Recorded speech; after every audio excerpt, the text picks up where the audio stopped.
So hello and welcome back to another video. তো আজকে কথা বলবো বিশেষতভাবে একটা বিষয়বস্তু নিয়ে। তো তোমরা সকলেই জানো যে আজকের দিনে দাঁড়িয়ে খাকি দা বেঙ্গল চ্যাপ্টার এই জিনিসটা নিয়ে কিন্তু প্রচন্ড পরিমাণে চারি জায়গায় কিন্তু কথোপকথন চলছে যে খাকি দা বেঙ্গল চ্যাপ্টার এবং বাংলা থেকে বলিউডের মাধ্যম দিয়ে জিতের মানে প্রথম ডেবিউট্যান্ট একটা কাজ আসতে চলেছে, যেটা নিয়ে অনেক এক্সপেকটেশন মানুষের মধ্যে অবশ্যই আছে।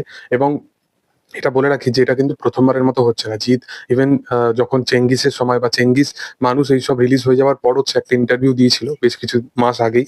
তখন একটা কথা বলেছিল যে তার যেটা মেইনলি যেটা টার্গেট সেটা হচ্ছে যে প্রত্যেকটা ইন্ডিয়ার মানুষ যাতে তাকে চেনে, এবং তার যে মেইন যেটা গোল সেটা হচ্ছে যে বলিউডে শুধুমাত্র টেকেন ফর গ্র্যান্টেড হিসাবে যে কোনো কাজের সাথে সে যুক্ত হয়ে যাবে সেটা কিন্তু নয়। সে কিন্তু আজকের দিনে দাঁড়িয়ে বলিউডে মানে প্রধান চরিত্র যাতে তাকে দেখা যায় সেরকম কাইন্ড অফ কিন্তু একটা কাজের সাথে সে সংযুক্ত থাকতে চাইছে। সেই কারণবশত কিন্তু আজকের দিনে দাঁড়িয়ে খাকি দা বেঙ্গল চ্যাপ্টারের মতো এত বড় প্রজেক্ট কিন্তু নীরাজ পান্ডের সাথে আসতে চলেছে। কারণ নীরাজ পান্ডের সাথে তার এর আগে ওয়েনেসডে থেকে শুরু করে আরো অনেক এরকম বলিউডের কাজ ছিল যেখানে কিন্তু জিৎ তাকে অ্যাপ্রোচ করা হয়েছিল, কিন্তু সে সেই সময় করেনি।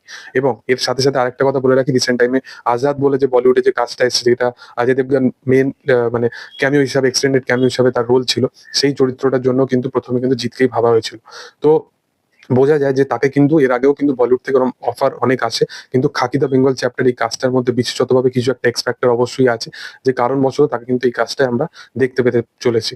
তো এবার বলে রাখি যে এই বেশ কিছুদিন আগে একটা সিনেমা এসেছিল, সেই সিনেমার যে হিরো ছিল তার তরফ থেকে এরকম কাইন্ড অফ কিছু কন্ট্রোভার্সিয়াল স্টেটমেন্ট আসে না, বা তার যে ডিরেক্টরটা সে এত কিছু অডিয়েন্সকে এত কিছু স্বপ্ন দেখিয়েছিল, এত কিছু কথোপকথন করেছিল যে টি সিরিজে তাদের কাজ লঞ্চ হবে, টি সিরিজের অফিসিয়াল পেজ থেকে লঞ্চ হবে, এবং লাস্টে দেখতে পাই যে টি সিরিজের বাংলা যেটা পেজ আছে সেখান থেকে তাদের গান বা ট্রেলার এই সমস্ত কিছু আসে। তো সেইগুলো নিয়ে প্রচন্ড পরিমাণে কথোপকথন হয় যে এই তো এত কিছু এ করছিল। এবং তোমরা সকলেই জানো যে টি সিরিজ ওয়ার্ল্ডের মানে সেকেন্ড নাম্বারে আছে সব থেকে বেশি ভিউয়ারশিপ জেনারেটের দিক থেকে বা সাবস্ক্রাইবারের দিক থেকে, ওয়ার্ল্ডের সেকেন্ড তম সব থেকে বড় চ্যানেল, যদি আমি ভুল না হয়ে থাকি। তো সেইখানেতে একটা কাজ আসে মানে বিশাল, সেইটা যেটা ভিউয়ারশিপ, সেটা যে অডিয়েন্স যেটা পরিমাণে দেখে সেটা কিন্তু প্রচুর পরিমাণে বেশি হয়, সেটা আমরা সকলেই জানি।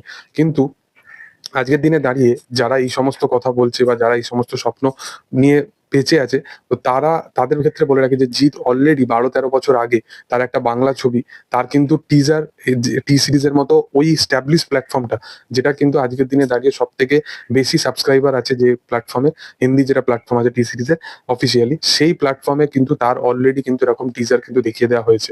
তো বোঝা যাচ্ছে যে সে মানে মানে কিছু কিছু মানুষ যে জিনিসটা করার জন্য অলরেডি ভাবছে, তা সে কিন্তু অলরেডি সেটা করে দিয়েছে। তো এটাই হচ্ছে ব্যাপার। এটা করার শুধুমাত্র কারণ যে তার লেগেসিটা কি আছে সেটা নিয়ে কথা বলা। এবং খাকি দা বেঙ্গল চ্যাপ্টার কিরকম কাজ হতে চলেছে এটা নিয়ে যারা প্রশ্ন করছিল, তাদের আশা করছি আনসার হয়ে যাবে যে খাকি দা বেঙ্গল চ্যাপ্টার কি লেভেলের একটা কাজ হতে চলেছে। তো যাই হোক, তোমাদের কি বক্তব্য এই বিষয়বস্তু নিয়ে অবশ্যই কমেন্টে জানাতে পারো। ভিডিও ভালো লাগলে লাইক, শেয়ার এন্ড সাবস্ক্রাইব করে দিও। Thank you all.